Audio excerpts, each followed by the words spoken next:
हम जानेंगे कि हमारी कंट्री इंडिया कितनी पीसफुल है। जय हिंद दोस्तों, मैं हूं सूर्यकांत उपाध्याय और आइए जानते हैं कि हमारे कंट्री इंडिया कितना पीसफुल है।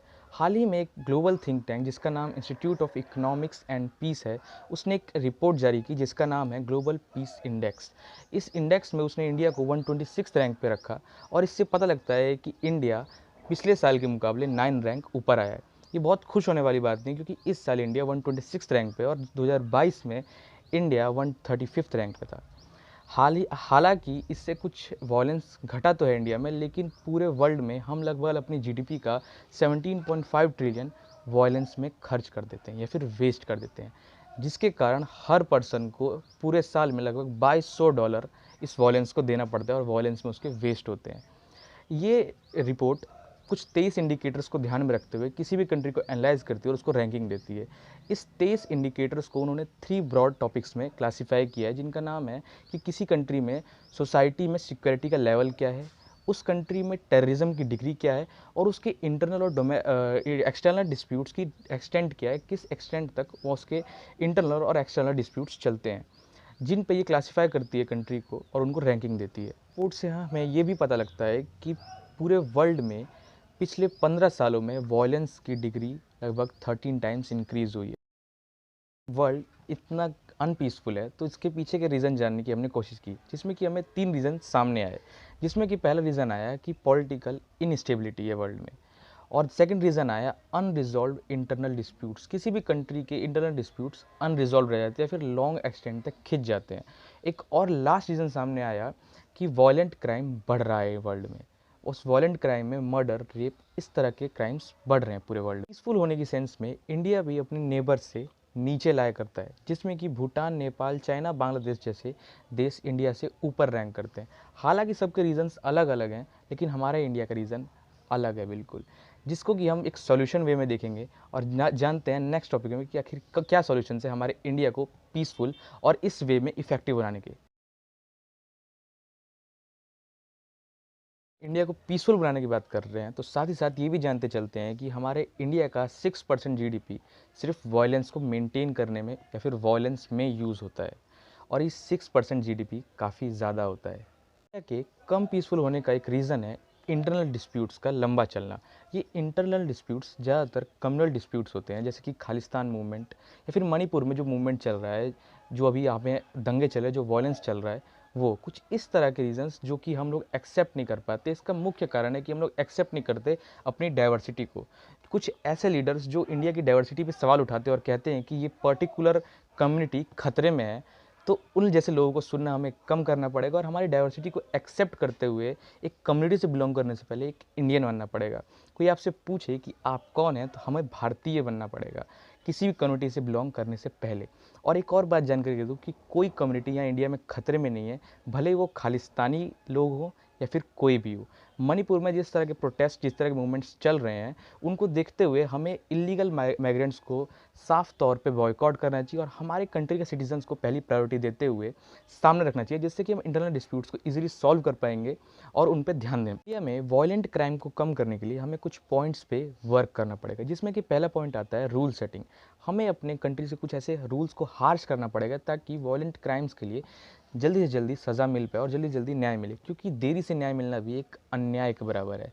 क्राइम को कम करने के लिए सेकंड पॉइंट आता है रिड्यूसिंग द मीन्स। हमें वॉयलेंट क्राइम के मीन्स को रिड्यूस करना पड़ेगा। लोगों को ना सिर्फ उनकी राइट्स बल्कि उनकी ड्यूटीज़ बतानी पड़ेगी, ताकि वो किसी भी अन्याय, इनजस्टिस के खिलाफ आवाज़ उठा सकें। जो लोग किसी कोर्ट में गवाही देने के लिए डर जाते हैं, वो इस चीज़ से ना डरे, उनको एक प्रोटेक्शन मिल पाए। ये नहीं कि कोई किसी गवाही देने जा रहा है और उसको प्रोटेक्शन ना मिल पाने की वजह से किसी एक सच्चे इंसान के साथ इनजस्टिस हो जाए। इसको रिड्यूस करने में आगे बढ़ते हुए हमें कुछ ऐसे प्रोग्राम्स चलाने होंगे जो कि वेल टारगेटेड एरियाज़ में हो।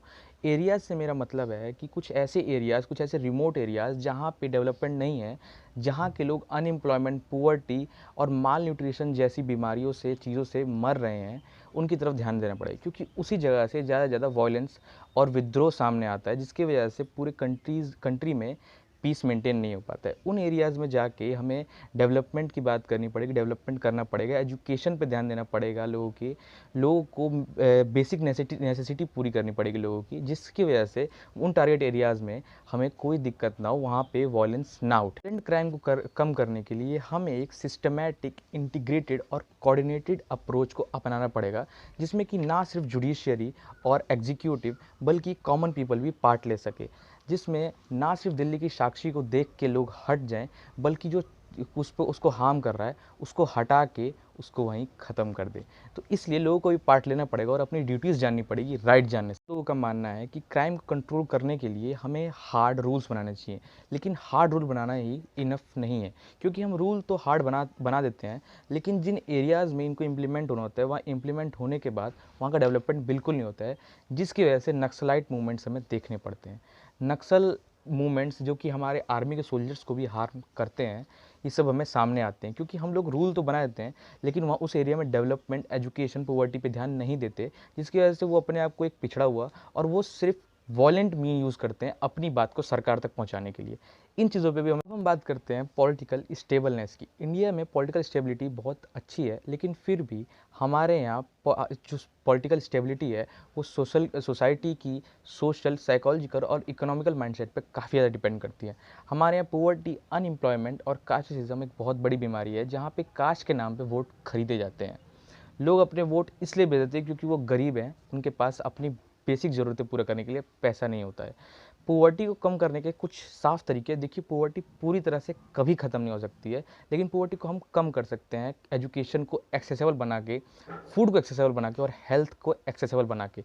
जहाँ पे हेल्थ महंगा कम और सरकारी अस्पतालों का हेल्थ केयर काफ़ी अच्छा कर सकते हैं हम।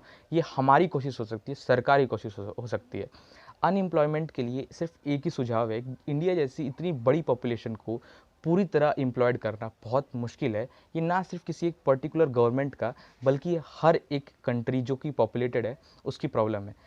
हमें यूथ को एक काम करना पड़ेगा कि हम ना सिर्फ जॉब के पीछे भागे, बल्कि जॉब के साथ पार्ट टाइम वर्क में कुछ ऐसा करें जिससे हम दूसरे को एम्प्लॉयमेंट दे सकें, और एम्प्लॉयमेंट ना दे सकें तो कुछ ऐसा जनरेट करें कि हम सिर्फ जॉब पे डिपेंड होकर ना रहें, जबकि जीडीपी में कुछ ना कुछ कंट्रीब्यूट करें जॉब के अलावा।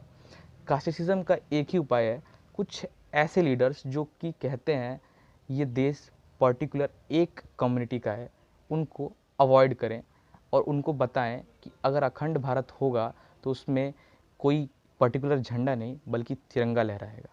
उनको ये बात ज़रूर बताएं और उन जैसे लोगों को सुनना अवॉइड करें, क्योंकि वो लोग सिर्फ अपने वोट बैंक्स भरते हैं और उनकी रोटियां उसी चीज़ पे सिकती है। इसी के साथ हम मिलेंगे नेक्स्ट वीडियो में। अगर आपको इसी तरह के वैल्यूएबल कंटेंट चाहिए तो मेरे चैनल को सब्सक्राइब कर लीजिए, इस वीडियो को लाइक कर दीजिए और इस वीडियो को शेयर कर दीजिए, ताकि बाकी लोगों तक भी इस तरह की वैल्यूएबल इन्फॉर्मेशन पहुंचती रहे।